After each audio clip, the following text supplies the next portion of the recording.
ममता चतुर्वेदी। आशा और आशंकाओं के बीच प्रधानमंत्री नरेंद्र मोदी की नोटबंदी की मुहिम कामयाब होते हुए दिखाई दे रही है। आने वाले समय में 5 राज्यों में विधानसभा चुनाव होने वाला है, लिहाजा यह चुनाव सभी राजनीतिक दलों को सियासत करने पर मजबूर कर रहा है। भारतीय जनता पार्टी नोटबंदी के मुद्दे पर एक तरफ दावा कर रही है कि पूरे देश की जनता का समर्थन है, तो दूसरी तरफ विपक्षी दल काला धन वापस लाने, आतंकवाद रोकने, नोटबंदी के चलते बेरोजगारी बढ़ने और परेशानियों का मुद्दा बनाकर आम जनता को सावधान कर रही है। इन्हीं तमाम मुद्दों पर बातचीत करने के लिए आज हमारे साथ मौजूद हैं उत्तर प्रदेश के शाहजहांपुर से सांसद और केंद्रीय राज्य मंत्री कृष्णा राज। दृष्टिकोण प्रोग्राम में आपका स्वागत है। धन्यवाद। सबसे पहले मेरा जो सवाल है वो आपसे जुड़ा हुआ है। आपका जो बैकग्राउंड है राजनीतिक नहीं रहा है, आप एक साधारण परिवार से आती हैं, आप एक दलित महिला हैं। आपसे मैं जानना चाहूँगी कि मोहामादी से दिल्ली तक का सफ़र जो आपका है कैसे देखती हैं? बहुत ही अच्छा रहा और राजनीति में आकर के मुझे लगा कि मुझे समाज के तमाम उन तबकों की सेवा करने का अवसर मिला जिनकी मुझे ज़रूरत थी, उनको ज़रूरत थी, मुझे करना चाहिए। मेरा मन प्रेरित होता रहता था और मैं राजनीति में आने के बाद 96 में जब मैं एमएलए बनी थी मोमडी से, तो मुझे बहुत सारे लोगों का मदद करने का अवसर मिला। ये इसके लिए मैं राजनीति में जो भारतीय जनता पार्टी का नेतृत्व है उस समय मुझे अवसर दिया, उस समय के लिए भी मैं धन्यवाद देती हूँ। देश में अगर महिलाओं की स्थिति की हम बात करें तो काफ़ी कुछ किया जाना अभी बाकी है। अगर गांव में हम बात करें तो जो तमाम महिलाएं हैं, आज भी देखा जाए हमारा देश इतना आगे बढ़ चुका है, लेकिन कई जगहों पर आज भी महिलाओं के साथ अत्याचार, तमाम तरीके की परेशानियां हैं जो कायम हैं। इसके बारे में आप क्या सोचती हैं? हमारे भारत की संस्कृति में महिलाओं का सदैव सम्मान रहा।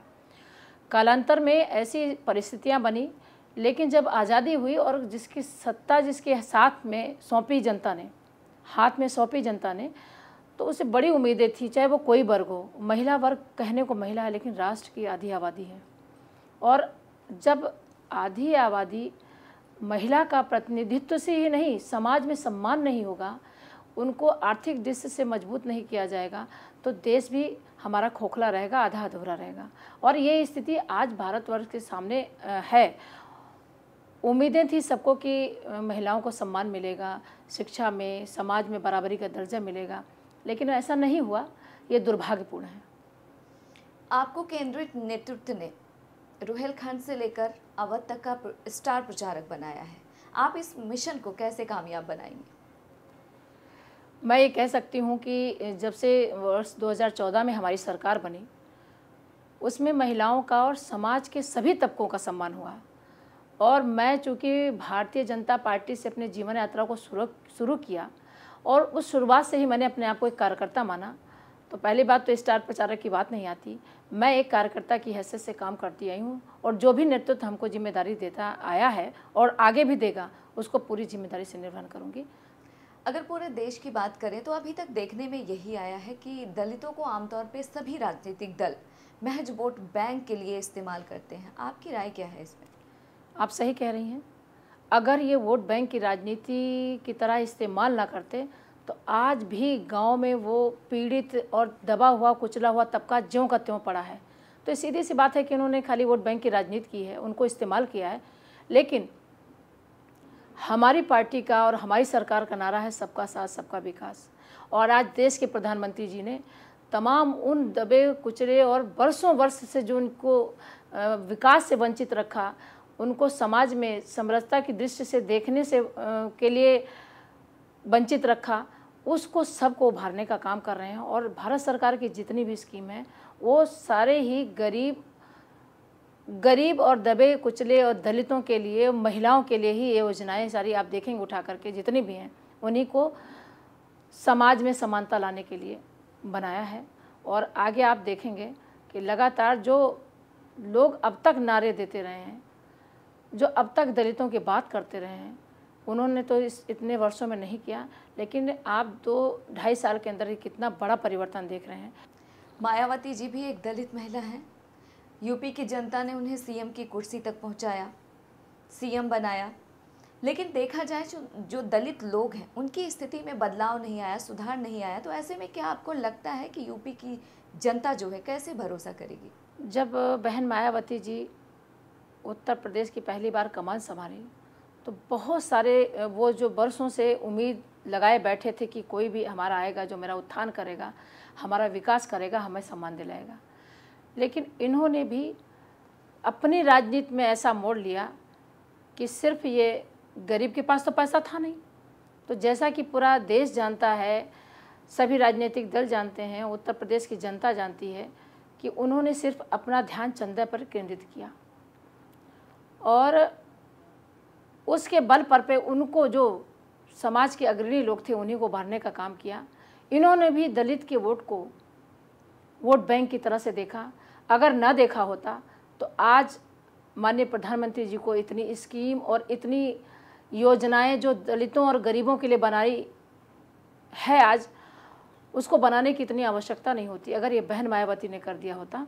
लेकिन उन्होंने भी, कहते हैं लोग एक आप कि दौलत को ज़्यादा देखा दलित को कम, और जिसका अभी जांच आई और तमाम तरह से उन्होंने अपने बयानबाजी के तहत बताया भी है, पूरे देश ने देखा है। अब उत्तर प्रदेश की जनता और पूरे देश का दलित गरीब इनमें विश्वास तो करने वाला है नहीं, वो उनका असली चेहरा पहचान गया और पूरा भारतीय जनता पार्टी के कुशल नेतृत्व में अपना विश्वास व्यक्त कर रहा है। अभी एक और मामला सामने आया है जिसमें करोड़ों की रकम बैंक में जमा किया गया है। नोटबंदी के दौरान बीजेपी की तरफ से तमाम तरीके के आरोप भी लगाए गए हैं। मुझे दुख होता है कि वो जो बार अभी पैसा निकल के आ रहा है या पैसा जो अभी नहीं निकल पाया है, वो किसी गरीब के खाते में अगर लगाया होता तो शायद उत्तर प्रदेश का नक्शा विकास में लगाया होता तो शायद उत्तर प्रदेश का नक्शा बदला होता। और जिनको वर्षों से उम्मीद थी कि हमारा भी कोई समाज में स्थान बनाएगा, हमें भी कुछ विकास के रास्ते से जोड़ेगा, उनके सपने चूर न हुए होते और आज इतनी फजीहत न उठानी पड़ी होती। बाबा साहब अम्बेडकर जी ने देश को जो दिया सभी लोगों को मालूम है, सभी जानते हैं, लेकिन जो लोग आज उनके नाम पर राजनीति कर रहे हैं और उनके नाम पर लोगों को ठग रहे हैं, आपका क्या कहना है इस पर? ठगने का ज़माना चला गया और देश की जनता ने ये तय कर लिया कि सभी राजनीतिक दल अब तक जो मुझे धोखे में रखे थे उनका पूरी तरह से 14 में ही उन्होंने साथ छोड़ दिया और भविष्य में भी भारतीय जनता पार्टी के साथ, क्योंकि एक यही पार्टी है हमारी, तो समर्पित है हमारी सरकार गरीबों के लिए और आवश्यकता जिनको चाहिए विकास की और सम्मान की उनके लिए। क्योंकि देखा जाए तो चाहे वो बसपा हो, कांग्रेस पार्टी हो, अब बीजेपी भी है, सभी लोग बाबा साहब अम्बेडकर के नाम का इस्तेमाल कर रहे हैं, तो बाकी पार्टियों से बीजेपी अलग कैसे है?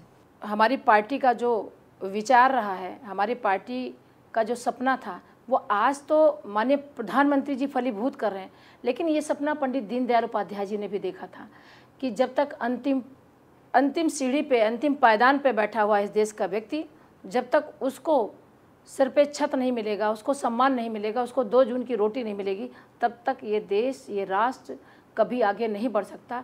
तो ये बरसों पहले हमारे मनीषियों ने देखा सपना, लेकिन वो सपने को साकार करने का वक्त आज के जो देश के हमारे प्रधानमंत्री आदरणीय नरेंद्र भाई मोदी कर रहे हैं और आप देखेंगे ये सपना हकीकत होगा। वक्त हुआ एक छोटे से ब्रेक का। ब्रेक के बाद भी जारी रहेगा केंद्रीय राज्य मंत्री कृष्णा राज से बातचीत का सिलसिला।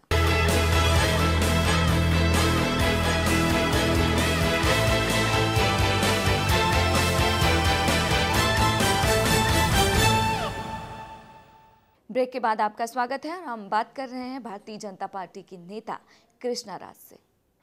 समाजवादी पार्टी में जो फूट है उसका बीजेपी को कितना फायदा मिलेगा? मुझे तो हंसी भी आती है और दुख भी होता है। समाजवादी पार्टी, समाज में तो सभी आते हैं और जो भी कुशल कार्यकर्ता होता है उसको नेतृत्व दिया जाता है, लेकिन समाज को उन्होंने पकड़ करके आज परिवारवाद पे लाके खड़ा कर दिया पार्टी को, और परिवारवाद में महत्वाकांक्षा की और पैसे की जो बंदरबाट है उसकी लड़ाई जो थमने का नाम नहीं ले रही है। और कल पूरे विकराल तौर पर कभी इतिहास में नहीं ऐसा हुआ। एक तो पहली गलती की कि पुत्र मोह में आदरणीय मुलायम सिंह जी ने अपने बेटे को बनाया, जिसका कोई अपना अनुभव नहीं था। उत्तर प्रदेश जैसे देश का सबसे बड़ा सूबा उसको संभालने की जिम्मेदारी थी। और आज दुख होता है कि 5 साल जनता ठगने के बाद नतीजा आया कि वो मुख्यमंत्री अपने परिवार, अपने बाप, अपने चाचा को भी ना संभाल सके। तो ये पिछला 5 वर्ष जो कार्यकाल रहा इनका उत्तर प्रदेश की जनता के लिए बेहद दुखद, बेहद अत्याचारी और दुर्भाग्यपूर्ण। आपको किस बात से लग रहा है कि इस बार यूपी में जो यूपी की जनता है बीजेपी पर ही भरोसा करेगी? मैंने परिवर्तन यात्रा के दौरान देखा, एक भी स्थान पे ऐसा नहीं लगा कि जहाँ पे कि पूरा का पूरा जो है प्रदेश जो है भाजपा की तरफ बढ़ता जा रहा है। और विश्वसनीयता एक माननीय प्रधानमंत्री जी के नेतृत्व में और कुशल जो इनका नेतृत्व है, उस नेतृत्व में उत्तर प्रदेश की नहीं देश की जनता को ही नहीं पूरे विश्व में अपना डंका बजाया है और भारत का सम्मान बढ़ाया है। तो ये तो देश की जनता और उत्तर प्रदेश जैसी सियासतदार ज़मीन की जनता ने तो बहुत अच्छी तरह से महसूस किया है। और वो अब किसी में भी विश्वास करने को, क्योंकि उसने सपा को भी देखा, बसपा को देखा, कांग्रेस को इतने वर्षों से देखा, और जो 2.5 साल का हमारा केंद्रीय नेतृत्व का कार्यकाल है उसको जो देखा और उसको एहसास हो रहा है कि अब सिर्फ हमारी सुरक्षा, हमारा सम्मान, हमारा विकास, हमारी शिक्षा, हमारा स्वास्थ्य, हमारा रोजगार निहित है तो सिर्फ भारतीय जनता पार्टी के नेतृत्व में और भारतीय जनता पार्टी के कमल में है। नोटबंदी के कारण बेरोजगारों की संख्या बढ़ रही है। जो शहरों में काम कर रहे थे लोग, गरीब मजदूर, वो अब काम क्योंकि बंद हो रहा है लिहाजा वो घर जाने के लिए मजबूर हो रहे हैं। क्या आपको लगता है कि अमीरों की जो सजा है वो गरीबों को मिल रही है? आपने भी देखा होगा, हमने भी देखा, उनको शुद्ध खाना ना मिला, उनको पहनने को, उनको सर पे छत नहीं मिली, लेकिन वो नौकरी करने के पलायन करते थे क्योंकि उनका तिरस्कार होता रहा। ऐसी नीतियाँ पिछली सरकारों ने बनाई। लेकिन आज जो शहरों में सुविधाएं हैं, जो शहरों में रोज़गार है, तमाम वो चीज़ें अब गांव की तरफ बढ़ रही हैं। गांव में रोज़गार मिलेगा, गांव में ही लोगों को सम्मान मिलेगा। ऐसी योजनाएं बनी हैं कि यहाँ पर दर दर भटकते हुए नौकरी की भीख मांगते थे, आज प्रधानमंत्री मुद्रा योजना, stand up India, startup India के माध्यम से हर ज़रूरतमंद को अपने ही घर पे, अपने ही स्थान पर बैंक द्वारा जो है लोन दे करके 6 महीना तक विदाउट ब्याज के उनको खड़ा करके अपने नौकरी को तो छोड़िए, नौकरी देने लायक बनाने जा रहे हैं देश के प्रधानमंत्री। आपको क्या लगता है कि 50 दिन पूरा हो गया है, आम जनता जिस तरीके से पहले अपने पैसे का इस्तेमाल करती थी वैसा होने में कितना वक्त उससे लग जाएगा? बेहतर होगा, बल्कि हमेशा रखा रहता था गरीब का भी, तो पता चलता राह चलते लुट गया, किसी ने चुरा लिया, घर में चोरी हुई। अब तो अपने कार्ड में है, जब मर जाएगा निकालेगा, जब मर जाएगा करेगा। तो मुझे ऐसा लगता है कि किसी को कोई दिक्कत नहीं होने वाली है। उत्तर प्रदेश में दलित महिलाओं के साथ काफ़ी अत्याचार होता रहा है, अपराध की घटनाएं जो हैं वो भी बढ़ी हैं। आप यूपी से ही आती हैं, आप उनके लिए क्या कुछ करेंगी ताकि जो उनकी परेशानियां हैं वो कुछ कम हो सके? महिलाओं के साथ, दलित महिलाओं के साथ भी अत्याचार हुआ और महिलाओं, सामान्य महिलाओं के साथ भी, जैसे बुलंदशहर की घटना, बुलंदशहर में कितनी दर्दनाक भयानक घटना हुई थी। तो महिलाओं के प्रति ये सरकार संवेदनशील ही नहीं, महिलाओं को द्वयम दर्जे का समझते रही, महिलाओं का कहीं सम्मान नहीं हुआ। और दूसरी बात, इनकी नीयत और इनकी नीति और इनका पूरा 5 साल या इससे भी पहले का कार्यकाल अपने परिवार को स्थापित करना और जो प्रदेश से लूट कर लाए धन उसको बंटवारा करना, कहाँ किसके पास किसके साथ अत्याचार हो रहा है, कौन सी बहन बेटी का जो है चीरहरण हो रहा है, इससे इनको कोई सरोकार नहीं था। और जिसका परिणाम हुआ कि पूरे 5 साल और इससे पहले भी जब जब इनकी सत्ता आई, रिकॉर्ड उठा के देखें तो महिलाओं का घोर अपमान, इनके साथ जो लोग जुड़े रहते हैं वो निर्द्वंद रहते हैं। प्रशासन, पुलिस प्रशासन पर इनका कंट्रोल नहीं रहता है। आपने एक बात कही लड़कियों की तस्करी को लेकर, खरीद फरोख्त को लेकर, अगर देखा जाए तो ये समस्या झारखंड हो गया, बिहार हो गया, देश के कई राज्यों में है। आप महिला बाल विकास मंत्रालय में राज्य मंत्री हैं, तो मैं आपसे जानना चाहूंगी इन तमाम जो लड़कियों की तस्करी का जो मामला है, इस पे रोकथाम, मैंने कहा ना, ये नोटबंदी ही सबसे बड़ा रोकथाम है। ऐसा नहीं माननीय प्रधानमंत्री जी ने किसी को खाली वो दिया, ये तमाम अपराधों पे अंकुश लगाने का काम है, जिसमें ये भी एक है। और देखिएगा कि पूरे देश में किसी प्रदेश की बात नहीं करते थे, किसी शहर की, किसी गांव की बात नहीं करते हैं। ये जो लागू हुआ है, महिलाओं का प्रथम सम्मान होगा। आप पर एक आरोप है कि आपने परिवर्तन यात्रा के दौरान यूपी के बांदा में एक बयान दिया था कि उन लोगों की मौत हो रही है, लाइनों में लगे हुए उन लोगों की मौत हो रही है जो देश को लूट रहे हैं। देखिए, मैं ऐसा बयान क्यों दूंगी, लेकिन मैंने इतना ज़रूर कहा था कि जो लाइन में लगे हैं आज वो परेशान नहीं हैं। परेशान वो लोग हैं जिनका पैसा निकल रहा है, वो तोड़ मरोड़ करके किसी ने द्वेष भावना से पेश किया, उसको सारे लोगों ने देखा भी और समझ में भी आ गया था। वो कोई इशू नहीं है। लाइन में लगाने की बात पे हमने बोला था कि वो परेशान नहीं है। उन्होंने तो जीवन भर लाइन लगाया, खाद के लिए लाइन लगा। हमने देखा है रात रात भर पड़े रहते थे, लाठियाँ पुलिस की पड़ती थी इनकी सरकारों में। वो लाइन जो एक दिन नहीं, 2 दिन नहीं, 4-4 दिन नहीं टूटा करती थी, वो मैंने देखा। लाइन तो वो हुआ करती थी। लाइन सिलेंडर के लिए लगा करती थी। मैंने कहा लाइन ये नहीं है। तो ये सारी बातें हैं। तमाम चीज़ों के लिए, केरोसिन के लिए लाइन लगती थी, लाइन आपका डीजल के लिए किसानों को लगता था, खाद बीज के लिए लगता था, लाठियाँ अलग से इनकी सरकारें सपा बसपा की, कांग्रेस की, उन पे बरसाती थी। तो आज तो सारी कुछ टाइम की थोड़ी समस्या मैं मान सकती हुई होगी, क्योंकि देश बदल रहा था और कभी भी परिवर्तन होता है तो कुछ न कुछ कठिनाइयों से थोड़ा सा गुजरना होता है। लेकिन बेहद खुश थी इस उम्मीद से कि अच्छे दिन आ ही गए। लोग कहते थे अच्छे दिन कब आएंगे, अच्छे दिन आ ही गए। और उनके नहीं, जो 10% थे, 90% लोगों के लिए आए हैं। ये खुशी की बात है, राष्ट्र को मजबूत होने की बात है और हमारा देश विश्व में अपना स्थान बनाने जा रहा है माननीय प्रधानमंत्री जी के नेतृत्व में। वक्त हो चला है एक और छोटे से ब्रेक का।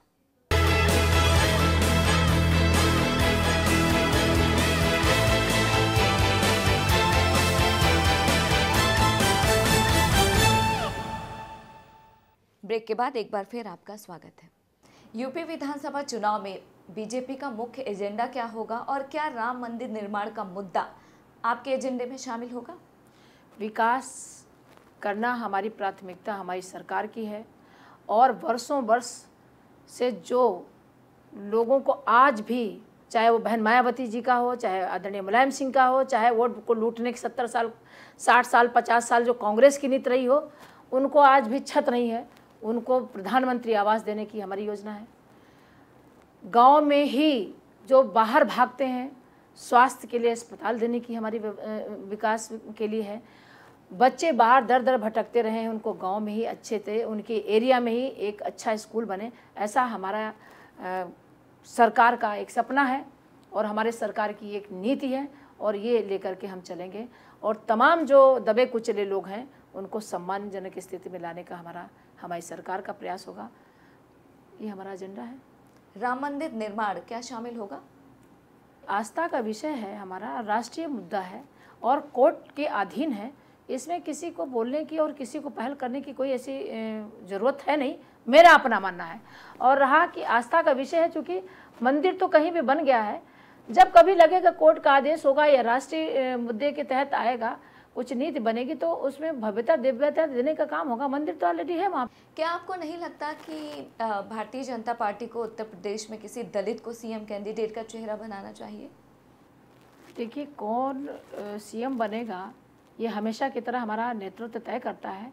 दूसरी बात, हमारे यहाँ भारतीय जनता पार्टी समरसता की बात करती है। ये जाति और धर्म से ऊपर उठ करके राष्ट्रीय सोच की पार्टी है।